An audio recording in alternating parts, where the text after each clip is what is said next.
I never thought feeding penguins could be the highlight of my week, let alone the thing that made me question every bad Tinder date and awkward bar encounter I'd ever endured. But here I was, standing in front of this giant, frosty tank at the city aquarium, a bucket of fish in one hand and a total stranger in the other. Except, for the first time in a long time, I was hoping this stranger wasn't going anywhere anytime soon. So let me back up a bit. I work at this aquarium, not the glamorous, behind-the-scenes kind of job where you get to pet dolphins or anything, but part of the visitor experience team. I'm usually stuck with crowd control or answering the same handful of questions about jellyfish in a loop. But the real perk of the gig? Occasionally we get assigned to the animal feedings, and this week, it was penguins, which, if you know me, is pretty much the coolest thing ever, because penguins are basically nature's little tuxedoed comedians. The catch? They paired me with this guy the first barely knew, Ben, who transferred from the Seattle Aquarium a few weeks ago. I'd seen him around, tall, messy dark hair, that kind of easy smile that makes you think he's got some sort of inside joke you're not in on yet. I'd never spoken to him though, mostly because I'm not great at starting conversations with new people, especially good-looking ones who seem chill in a way that makes you second-guess your own awkwardness. So, on our first day tasked with feeding the penguins together, I'm standing there, feeling way more nervous than I expected to be over handing out fish. Ben leans over and goes, "You feeding these guys or just staring at them like they're aliens?" And just like that, my heart does this stupid little flip. No, I'm not kidding. The guy was standing right next to me, and I felt like I was about to completely screw up something as simple as tossing a fish to a penguin. The aquarium itself is a kind of weird mix of sterile and magical. The lighting is bluish and dim, designed to mimic the penguins' natural habitat, with that cold, crisp vibe that makes you want to wear a sweater even if you're not outside. The smell is a mix of salty water and fish, surprisingly less gross than you'd expect. Around us, little kids were craning their necks against the glass, wide-eyed and whispering to their parents about these waddling creatures that looked like they belonged in a cartoon. Ben was already in the groove, chatting with one of the senior keepers, asking questions about the penguins, diet, and behavior like he was genuinely interested, and not just making small talk. I watched him for a minute. He seemed naturally good with animals, the way he moved carefully but confidently, like he understood them without needing words. Then it was our turn. The keeper handed us each a bucket of fish, small, slippery, and cold in my hand, and told us to feed the penguins as they swam up to the surface. Ben grinned at me and said, "Ready to make some little tuxedo babies happy?" I laughed, though inside I was trying to keep my hands from shaking. It wasn't just the fish. It was the fact that I was standing next to someone I kind of wanted to impress, which, for me, is a rare and awkward feeling. We stepped closer to the tank's edge, and suddenly, the penguins were all around us, bobbing, chirping, diving under the water, and popping back up expectantly. Ben handed me a fish. "Give it a shot," he encouraged. I took a breath and tossed the fish toward one of the penguins. It missed, splashing into the water with a little plop that made me wince. Ben laughed, but it wasn't mean, more like that laugh you give a friend who's just trying but failing terribly. "Your turn again," he said. This time, something clicked. My fish hit its target, and the penguin caught it like a champ. Ben gave me this look, half impressed, half amused, and suddenly whatever weird tension I'd been feeling started to melt away. For a moment, it was just two guys feeding penguins, not two awkward strangers trying to figure out if they'd ever want to swap numbers or laugh together outside of work. And that was when I realized this was going to be a shift I'd never forget. Because as much as I'd been dreading working with someone new, especially someone like Ben, I couldn't deny that maybe, just maybe, this penguin feeding gig was the beginning of a story I hadn't seen coming. After that first successful fish toss, we settled into a kind of rhythm.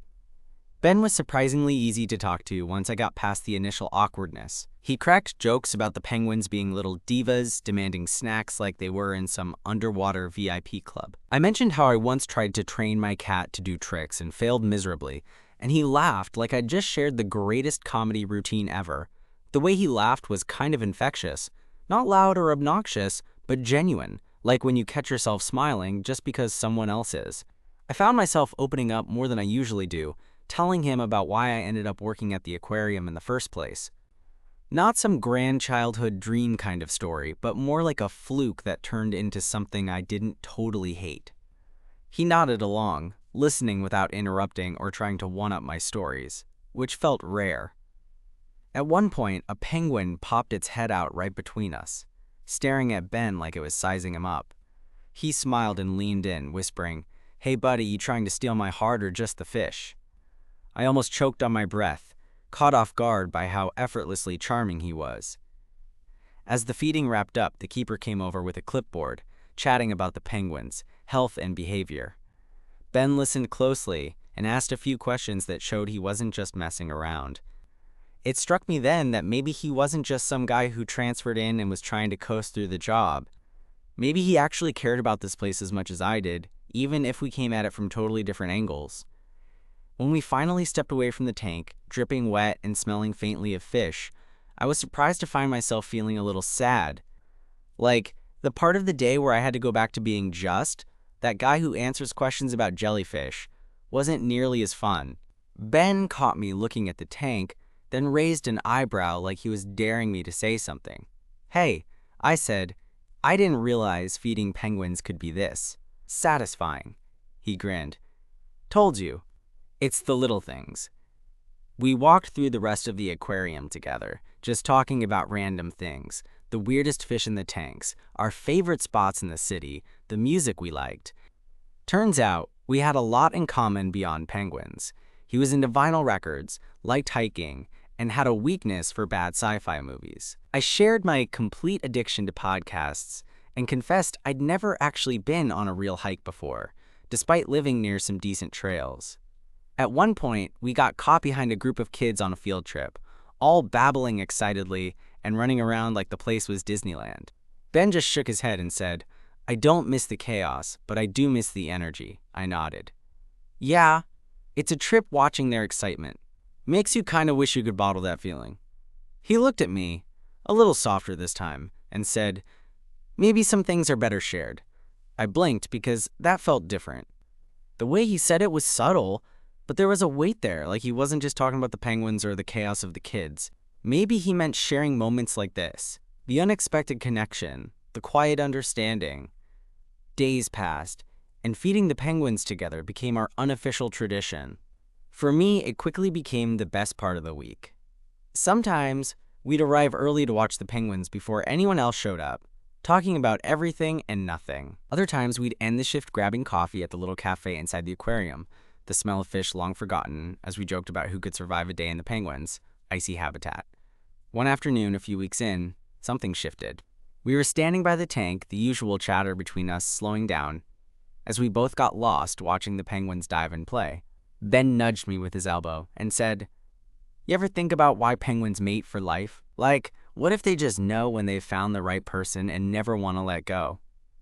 I wasn't expecting a sudden philosophy lesson on penguin love, but it caught me off guard in a good way. I shrugged, trying to play it cool, but honestly, I was more curious about what he thought than what I said.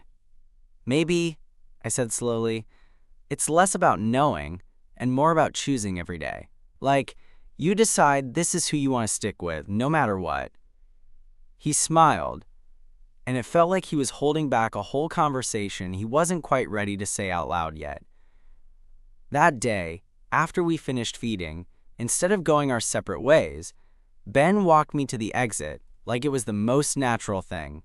The aquarium was quieter then, just the hum of the tanks and the distant echo of footsteps. When we got outside, the city lights felt a little sharper, the air colder, but I didn't want to move. He looked down at me, that familiar, easy smile softening into something warmer. "Hey, what do you say we grab a drink after your shift tomorrow? No penguins, just us." My heart skipped a beat. I'd been waiting for something like that, but trying not to hope too hard. "Yeah," I said, trying to sound casual, but probably failing miserably. "I'd like that." As he walked away, I realized that sometimes the weirdest assignments, like feeding penguins together, can turn into the moments that change everything. And I was ready to see where this unexpected story would take us. The next day, I was more nervous than I'd been on any date I'd ever been on. Well, except the ones where I stumbled over my own words so badly that I made a complete fool out of myself. But this was different. This wasn't a bar or some overpriced coffee shop. It was the aquarium, my workplace. And Ben was right there, waiting for me to finish feeding the penguins before we headed out for that just us drink. I kept running through what I'd say once we were outside the safe bubble of ice and fish and penguin chatter. Should I bring up how weirdly comfortable I felt around him? Should I tell him I'd been thinking about that whole penguin mating for life thing all night? Or should I just keep it casual and hope the conversation flowed naturally? By the time we finished our shift, my hands were clammy, and I was half convinced the penguins were judging me for being so awkward around Ben. He looked calm and collected, like this was just another day, but I caught him glancing over with that same easy smile that had me feeling like maybe I wasn't completely out of my depth. We walked out of the aquarium into the early evening, the city lights flickering on and the sound of traffic humming in the background. Ben glanced at me and asked, "So where do you want to go?" I shrugged, trying to play it cool. Honestly, anywhere with good drinks and not too loud. I have a feeling I'm gonna need a stiff one after today. He laughed, this time a little deeper, more relaxed, and said, "I know exactly the spot." We made our way to this little neighborhood bar a few blocks from the aquarium. It was cozy, with dim lighting, a jukebox in the corner, and a surprisingly good selection of craft beers. I liked that it wasn't the kind of place with blaring music and flashing lights, where conversation was impossible. We settled into a booth and ordered a couple of drinks. For a moment, there was that awkward silence, the one where you're both trying to figure out if you should dive into heavy talk or just keep it light. Ben broke the ice, eyes glinting with mischief. "So, do you think the penguins would approve of us hanging out like this?" I snorted. "Depends. If we bring fish, maybe." He grinned. I could get behind that. We talked about work, about the strange quirks of the aquarium visitors, and then the conversation started getting personal, slowly, like peeling back layers. I told him about my family, my half-hearted attempts at cooking, and how I'd always felt like the odd one out. Ben shared stories about moving from Seattle, the reason he'd switched jobs, and the little regrets he carried with him. It wasn't just small talk. It felt like we were sharing pieces of ourselves that didn't come up in casual conversation. And with every story, every laugh, every glance, the space between us seemed to shrink. At one point, Ben reached across the table and lightly touched my hand. It was brief, but it sent a jolt through me, like electricity flickering to life. I looked up, heart pounding, and he met my eyes without flinching. "Look, I know this might sound crazy," he said quietly, "but I haven't felt this comfortable with someone in a long time. Like, you get me." I swallowed hard, suddenly aware of how much I wanted to say the same thing, but worried about sounding too eager. "I get you too." I finally managed. For a moment, we just sat there, the noise of the bar fading into the background, the rest of the world narrowing down to this small booth, this connection that felt both terrifying and exhilarating. We left the bar later that night, the cool air settling around us as we walked back toward the aquarium neighborhood. Neither of us wanted the night to end, but we both knew real life awaited us tomorrow. Just before we parted ways, Ben stopped and looked at me, the shy, uncertain smile playing on his lips. "So, same time next week? For penguins and drinks?" I grinned, feeling a warmth spread through my chest, the kind of warmth that has nothing to do with the cold penguin tank and everything to do with something new and promising. Definitely. That night, I lay awake replaying every moment, every laugh, every look. I couldn't remember the last time I'd felt so hopeful. Over the next few weeks, our penguin feeding shifts became less about the job and more about us. We started texting outside of work, sharing music, memes, and little bits of our days. We found ourselves seeking each other out during breaks, grabbing lunch together, and sometimes just sitting silently, comfortable in the presence of someone who understood. One rainy afternoon, we found ourselves the last ones left in the aquarium, watching the penguins huddle together as water droplets slid down the glass. Ben turned to me, his expression serious for once. "Do you ever think about what comes next? After all this, I hesitated. Honestly, I'm scared. I haven't been good at letting people in before. He nodded. Me too, but maybe that's why this feels important. Because it's different. I reached out and took his hand, holding it tightly. Yeah, different is good, and in that quiet moment, surrounded by the soft chatter of water and the steady gaze of tuxedoed birds, I realized I didn't want to let go. Not of the penguins, not of Ben, not of this chance to start something real. That moment in the quiet of the aquarium felt like a line had been crossed, the kind that's invisible to anyone else but feels huge to the two people standing there. We held hands for a long while, neither of us wanting to break the spell, until the sound of footsteps echoed down the hall, breaking the silence and reminding us it was time to go. Outside, the rain had eased to a drizzle, the streets glistening with reflections of city lights. Ben pulled his jacket tighter around him and looked over at me with that same soft smile. You want to grab coffee tomorrow? I feel like we barely scratched the surface of all this. I nodded, feeling a mix of excitement and nerves. Yeah, I'd like that. The next day, I found myself counting down until my break, eager to meet Ben at the little cafe down the block. We settled at a corner table, the hum of conversation and clinking cups providing the perfect backdrop for a conversation that somehow felt both familiar and new. We talked about everything and nothing. Favorite books, awkward first kisses, the little things that make life feel less lonely. He told me about how moving to a new city had forced him to start over in so many ways, how sometimes he wondered if he'd made the right choice. I shared how I'd always felt a bit out of place, like I was watching life from the sidelines instead of really jumping in. What if, he said quietly, we didn't have to be on the sidelines anymore? I felt my heart catch. What do you mean? He reached across the table, intertwining his fingers with mine. We could be in this together. See where it goes. It was terrifying and thrilling all at once. I wanted to say yes, to leap right into whatever this was, but I also wanted to be sure. I want that too, I said finally, but I'm scared. It's not every day you find someone who gets you. He squeezed my hand gently. Yeah, me too. As weeks turned into months, our routine settled into something comforting. We still fed the penguins together, their little antics providing endless laughter, and a reminder of how unexpected connections can come from the strangest places. After work, we explored the city, hidden bookstores, tiny diners, parks where we'd sit and talk until the sun dipped below the skyline. One chilly evening, we found ourselves back at the aquarium after closing. The place was bathed in that familiar bluish glow, the penguins dozing in their nests. Ben pulled me close, his breath warm against my ear.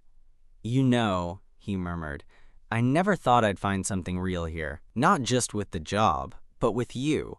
I smiled, my fingers tracing patterns on his arm. Me neither. Before I knew it, he was kissing me, soft and slow, like the kind of kiss that promises something more. It felt like everything I'd been waiting for, all at once. But relationships aren't just moments like that. There were days when doubts crept in, when the past whispered fears, and the future seemed uncertain. We argued about small things, the stress of work, miscommunications, the awkwardness of being new to dating someone seriously. One night, after a particularly tense day, I found myself staring at my reflection, wondering if I was ready for this. Ben caught me off guard by showing up at my apartment unannounced, holding 2 cups of coffee and that same tentative smile. I'm not perfect, he said. Neither are you, but maybe that's okay.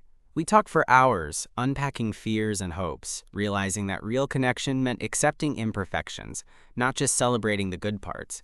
Months later, as we stood by the penguin tank once more, watching the little creatures huddle together against the cold, Ben slipped his hand into mine and whispered, I'm glad we're doing this together.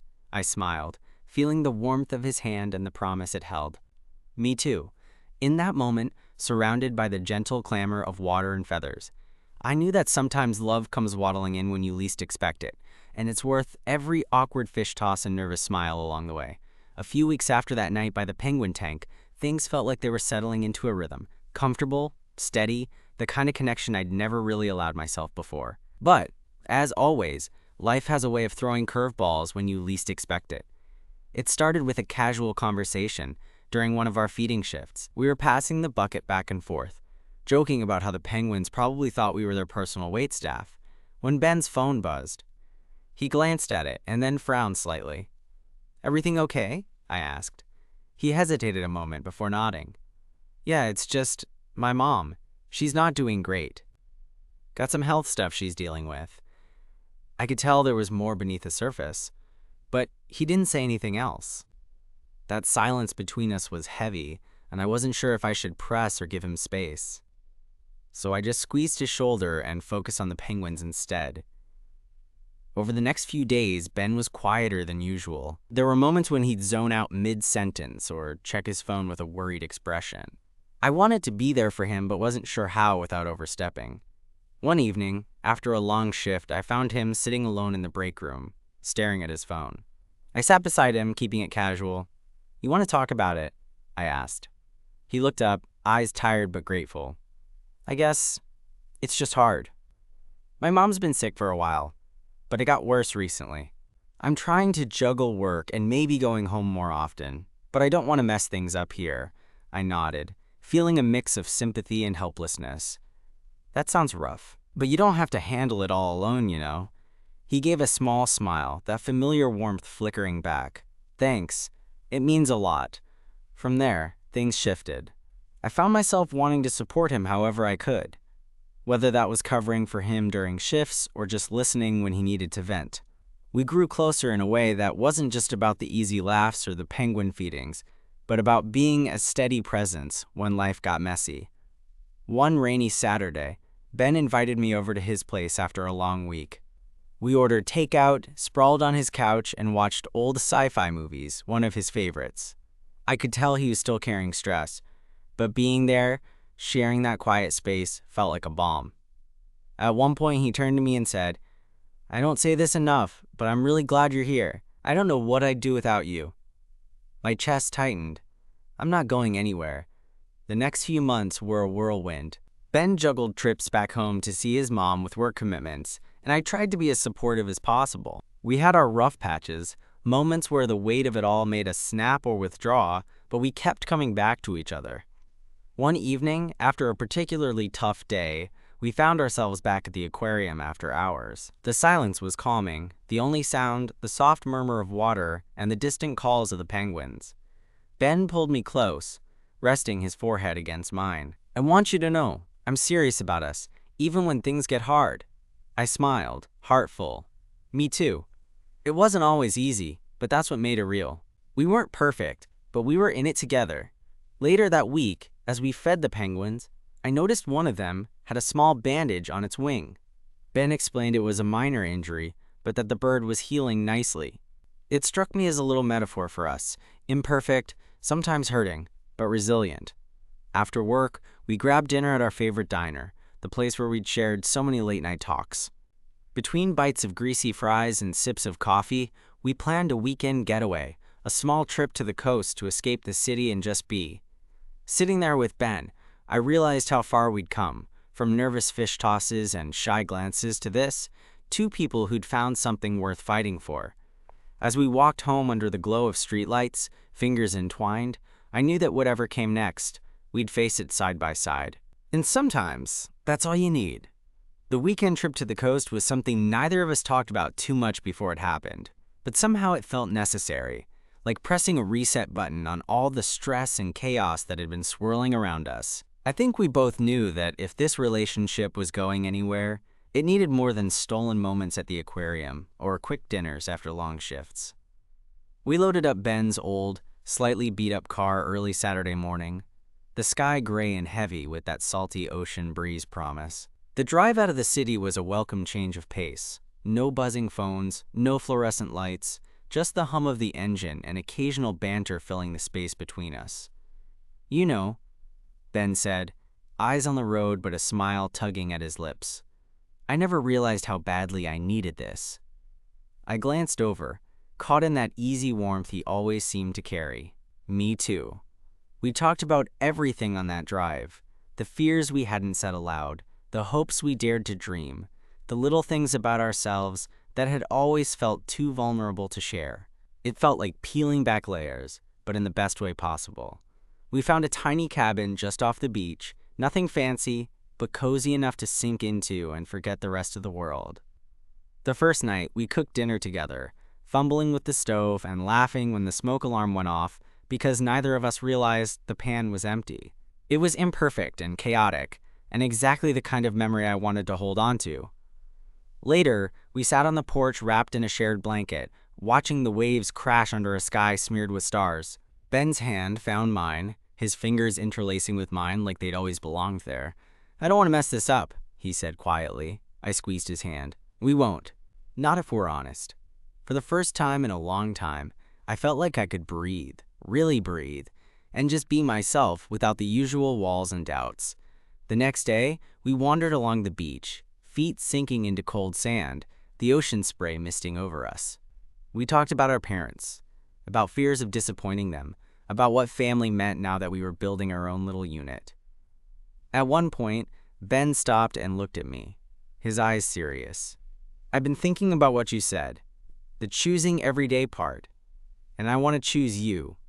Every day." I swallowed the lump in my throat and smiled. "I'm choosing you too." That weekend wasn't perfect. There were moments of awkwardness, of fears bubbling up, of uncertainty about what the future held. But there was also laughter, quiet comfort, and a sense of possibility that felt rare and precious. When we got back to the city, reality hit harder than I wanted. Ben's mom's health was declining, and the pressure of juggling everything was wearing on both of us. But now, there was a foundation beneath us, something steady enough to hold on to when the world felt shaky. One evening, after a long day, Ben came over to my place, eyes red around the edges. We sat close on the couch, and I pulled him into a hug, wordless comfort passing between us. "I don't know how much longer I can do this," he whispered. I held him tighter. "You don't have to do it alone." That night, we made a promise, not about forever or anything grand, but to be there, through the good and the bad, to face the uncertainties together, even when it was scary. Months passed, and the seasons changed. We built routines, celebrated small victories, and leaned on each other during setbacks. Feeding the penguins became more than a job. It was a ritual that reminded us how connection could come from the most unexpected places. One chilly morning, as we watched the penguins waddle into their enclosure, Ben bumped his shoulder against mine and whispered, "You ever think about how they mate for life?" I smiled, remembering the conversation from way back when. "Yeah, I think it's less about perfection and more about choosing each other every day." He looked at me with that soft intensity that made my heart skip. "Then I guess we're penguins now." I laughed, but inside I felt something solid, something real. Because sometimes, love isn't about fireworks or grand gestures. It's about showing up, again and again, even when it's hard. And as we stood there, watching those little tuxedoed birds shuffle around, I knew I was exactly where I was supposed to be. There's something quietly beautiful about those penguins, how they waddle through life together, imperfect, sometimes clumsy, but always side by side. I think that's what Ben and I have become. Not a perfect pair, but a pair who chooses each other every day, even when it's messy or hard. A few weeks ago, we were back at the aquarium just before closing, watching the penguins settle down for the night. The water's soft glow made everything feel calm, like time had slowed down just for us. Ben slipped his hand into mine the same way he always does now, and I rested my head on his shoulder without a word. No grand declarations or fireworks, just two people comfortable enough to be together in the quiet. I thought about how far we'd come, from nervous fish tosses and shy glances to this steady, simple connection that feels like home. The anxiousness I once carried around meeting him had blossomed into something I never expected, but now couldn't imagine living without. Life isn't always easy. Ben's mom is still struggling, and some days are tougher than others. But we face those days together, reminding each other that we're not alone. The support, the laughter, the shared silences, they're the pieces that make this whole thing real. Feeding the penguins will always be special for me. It's where we met, where awkwardness melted into laughter and where something unexpected began. There's a kind of poetry in that, the way the small, simple moments can change everything. As I sit here now, recounting all of this, I feel grateful. For the penguins, For the aquarium, but mostly for Ben, for his kindness, his patience, and his willingness to take a chance on me. Maybe love isn't about grand gestures or perfect timing. Maybe it's about those everyday choices, the decision to show up, to listen, to hold on, even when it's scary. And with Ben, I'm choosing that every day. Because sometimes, the best love stories are the ones you never saw coming, quietly growing in the most unexpected places.